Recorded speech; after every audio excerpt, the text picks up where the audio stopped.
보겠습니다. 요한복음 9장 31절에서 34절까지 보겠습니다. 요한복음 9장 31절에서 34절까지. 우리 찾았으면 우리 네 구절이니까 같이 합독하도록 하겠습니다. 시작. 하나님이 죄인의 말을 듣지 아니하시고 경건하여 그의 뜻대로 행하는 자의 말은 들으시는 줄을 우리가 아나이다. 창세 이후로 맹인으로 난 자의 눈을 뜨게 하였다 함을 듣지 못하였으니 이 사람이 하나님께로부터 오지 아니하였으면 아무 일도 할 수 없으리라. 그들이 대답하여 이르되 네가 온전히 이에 쫓아내어 보내니라. 아멘. 오늘은 우리가 또 기도하기 전에 오늘 본문의 말씀을 가지고 잠시 함께 나누도록 하겠습니다. 오늘 저녁 이 시간에는 요한복음 9장의 이 사건을 통해서 우리가 예수 믿고 구원받은 후에 우리가 어떤 환경과 또 어떤 자리에 처하게 되는가를 잠시 살펴보려고 합니다. 보통 우리가 이제 불신자들을 대상으로 전도하거나 우리가 복음을 전할 때에 우리가 많이 쓰는 말은 보통 이런 말인 것 같습니다. 예수 믿으면 무슨 문제든지 다 해결된다. 또 그러한 그 식으로 우리가 전도하고 복음을 또 소개하죠. 예수 믿는 복음의 유익을 보통 우리는 그렇게도 소개하고 있는 것 같습니다. 예수만 믿으면 모든 걱정거리들이 다 해결되고 현실의 모든 문제들이 다 해결된다. 이렇게 우리는 복음을 소개합니다. 예수만 믿으면 병도 낫고 자녀가 바로 취직되고 예수만 믿으면 집 나간 며느리가 바로 돌아가고 그건 잘 모르겠는데 아무튼 이것만큼 사실이면서도 어려운 신앙의 싸움도 없는 것 같습니다. 오늘 본문의 말씀을 보면 예수께서 맹인을 만나서 이 사람의 눈을 뜨게 해주시죠. 근데 이것만큼 사실 이 사람에게 큰 축복이 어디에 있겠습니까? 앞을 못 보던 자가 드디어 보게 되었습니다. 그런데 이 맹인이 눈뜨게 되자 어떻게 되었는가 하면 오늘 본문 34절을 보니까 34절 같이 보도록 하겠습니다. 그들이 대답하여 이르되 네가 온전히 죄 가운데서 나서 우리를 가르치느냐 하고 이에 쫓아내어 보냈다 기록하고 있습니다. 여러분들은 어떻게 생각하십니까? 눈을 뜨고 내쫓기는 것과 눈 감고 쫓기는 일 없이 사는 것 어느 편이 더 낫겠습니까? 눈 떠서 쫓겨나는 것, 출교당하는 거죠. 그것과 눈 감고 쫓기는 일 없이 이렇게 그냥 평안히 사는 것 어느 편이 더 낫겠습니까?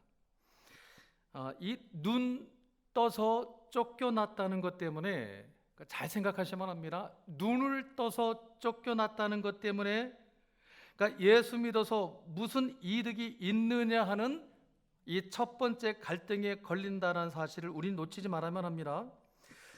그렇기 때문에 이 본문의 이 맹인이 눈뜬 사건이 우리에게 주고자 하는 이 교훈을 예수께서 우리에게 찾아오시고 우리가 예수를 믿으면 모든 일이 다 해결받는다는 것으로 교훈을 받으면 사실은 그것은 오늘 본문의 내용을 우리가 많이 오해하고 있는 겁니다.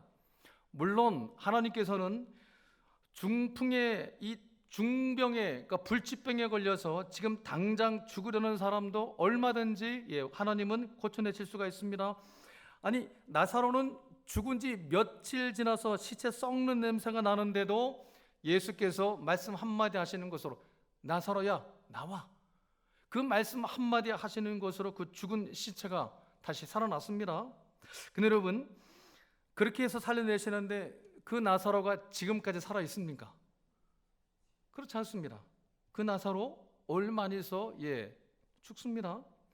예수께서 수많은 사람들을 배불리시고 수많은 환자들을 고쳐내시고 다 살려내셨습니다. 그러나 그 예수님이 배불리게 해주셨던 오병이어의 그 엄청난 그 수혜를 맛봤던 그 사람들은 다음날 다시 또 배고팠습니다. 병 고침 받은 사람들은 또 다른 질병에 걸렸을 것이고, 예수께서 살려내신 자들도 그 사람들 중에 지금까지 살아있는 사람 한 사람도 없습니다. 예수께서 무덤에서 살려내신 그 나사로도 결국에는 다시 죽어 그 무덤으로 다시 들어갑니다. 그 어떤 기적으로 고치는 병도 하나님이 기적적인 간섭으로 살려내신 그 어떤 인간도 여지껏 살아있는 사람은 없습니다. 전부 다 돌아가셨습니다. 사랑하는 성도 여러분, 하나님께서 그런 기적들로 우리의 삶을 간섭하시는 것은 우리를 이 세상에서 영원토록 주구장창 살게끔 하시려고 살려내신 것이 아니라, 그것 자체가 축복이 되는 것이 아니라, 그러니까 맹인이 눈 뜨고 불치병이 치유되고 부자 되고 배고픈 자가 이렇게 배불림 받고, 그런 것들이 그것 자체가 축복이 아니라 영혼에 속한 축복, 그러니까 이 땅에서 안식하거나 어떤 안식을 하거나 경험하거나 어떤 이해할 수 없는 것들, 그러니까 영혼에 속한 것들을 우리에게 확인시켜 주시기 위한 방법으로서 그런 기적들을 도입하시는 겁니다. 그리고 사실 예수 믿으면 믿기 전보다 믿은 후가 더 많은 부분이 더 편해지셨습니까? 불편해지셨습니까? 예, 불편해집니다. 그래서 이런 고백들이 나오는 겁니다. 야, 예수 믿는 게 이렇게 힘든 건 줄 몰랐어. 이걸 좀 일찍 알았더라면 내가 좀 나중에 믿을 걸. 그냥 죽기 하루 전에 믿을 걸. 사실 이게 솔직한 고백입니다. 솔직한 고백입니다. 여러분은 어떠신지 모르겠습니다.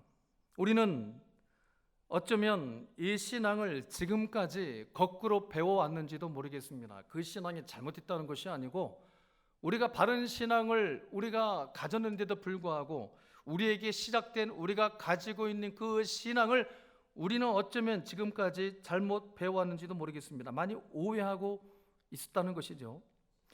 예수 믿고 나서 그 고민과 고난이 없어질수록 신앙 좋은 사람이고, 그렇지 않은 사람은 신앙이 문제 있는 거라. 우리 혹시 그렇게 생각해 오지 않으셨습니까? 야, 저 김지사는 저 하나님마다 어떻게 저렇게 꼬이냐? 저렇게 꼬이는 거 보니까 신앙에 문제 있는 게 틀림이 없어. 여러분, 아닙니다. 여러분, 그렇지 않습니다. 성경은 그 어느 곳에서도 아무런 고난도 없고 고민도 없는 신앙생활을 말씀하고 있는 곳이 없습니다. 그런 곳이 있으면 저한테 한번 가지고 와 보십시오. 아니, 오히려 그 반대입니다. 오히려 성경 그 반대를 우리에게 말씀하고 있지 않습니까? 우리 이 문제에 대해서 좀 더 고민할 필요가 있습니다. 바울이 어떻게 말하는가 하면, 로마서 5장 3절 4절을 보면 신자된 삶이 어떠한지 같이 볼까요? 시작. 다만 이뿐 아니라 우리가 환난 중에도 즐거워하나니, 이는 환난은 인내를, 인내는 연단을, 연단은 소망을 이루는 줄 아는 사람이 신자다라고 말하고 있습니다.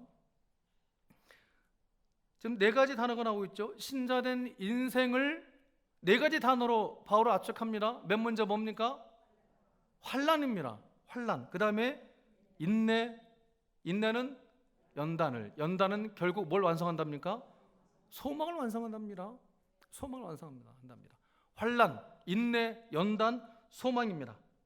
신자가 겪는 환난은 결국 무엇을 이루어낸다는 겁니까? 결국 소망을 이루어낸답니다. 이 소망을 바울은 에베소 서신에서도 이렇게 설명해 풀어냅니다. 에베소 1장 18절 19절 이제 한번 이제 좀 더 구체적으로 나눌 기회가 있겠죠. 같이 보도록 할까요? 시작. 너희 마음의 눈을 밝히사 그의 부르심의 소망이 무엇이며 성도 안에서 그 기업의 영광의 풍성함이 무엇이며 그의 힘의 위력으로 역사하심을 따라 믿는 우리에게 베푸신 능력의 지극히 크심이 어떠한 것을 너희로 알게 하시기를 구한다 말하고 있습니다. 잘 보십시오.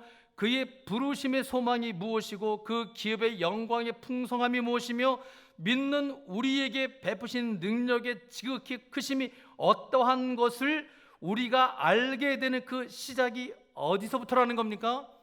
환난부터랍니다. 환난부터랍니다. 성도 여러분, 우리 사람은 환난을 통해서만이 어쩔 수 없습니다. 이 고난을 통해서만이 우리는 진짜와 가짜가 구분이 됩니다. 그러니까 바람이 불어 닥쳐야 알곡과 가라지가 드러납니다. 그러니까 환란이 우리 안에 여전히 섞여 있는 그 가라지를 드러내준다는 겁니다.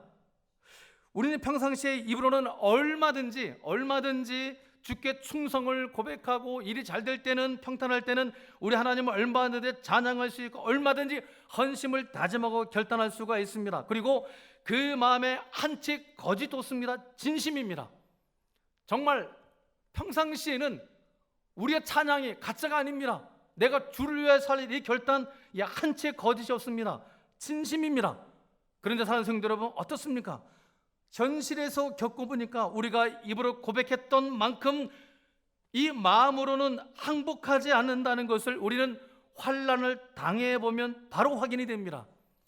그러니까 우리가 어려운 일을 당해보면 우리가 그때까지 자신 있게 외치고 결단했던 것, 내가 하나님의 영광을 위해서 하겠습니다. 이단들아 덤벼라, 사단아 나를 넘어뜨려 버려보라. 그런다고 내가 하나님을 원망할 것 같으냐? 근데 사실 사탄까지 오실 필요도 없습니다. 예를 들면 자녀 대학 입시 한번 실패해 보세요. 그날로 입을 뒤집어 쓰고는 하나님 정말 나한테 이러시깁니까? 제가 그렇게 헌신하고 봉사해 왔는데 내가 당신의 영광을 위해 내 자녀 대학에 들어가게 해달라고 기도하는 건데 어떻게 이렇게 한 번에 똑 떨어뜨릴 수가 있습니까? 내가 주의 영광을 위해 건강을 회복시켜달라고 한 건데 내가 언제 나 잘되게 해달라고 건강을 회복해달라는 거 언제 그랬습니까? 하나님 영광을 위해서, 하나님 영광을 위해서 나 건강 좀 회복시켜달라고 했는데 왜 더 안 좋아지는 겁니까? 우리는 사실 하나님 편이 아니었던 겁니다. 하나님 편이 아니었던 겁니다. 우리가 얼마나 내 영광과 내 만족을 구하고 있는 자들이었는가는 환난을 당해보면 바로 확인이 됩니다. 아니 정확히 말하면 하나님께서 그 환난을 통해서 우리에게 그 사실을 확인시켜 주시는 겁니다.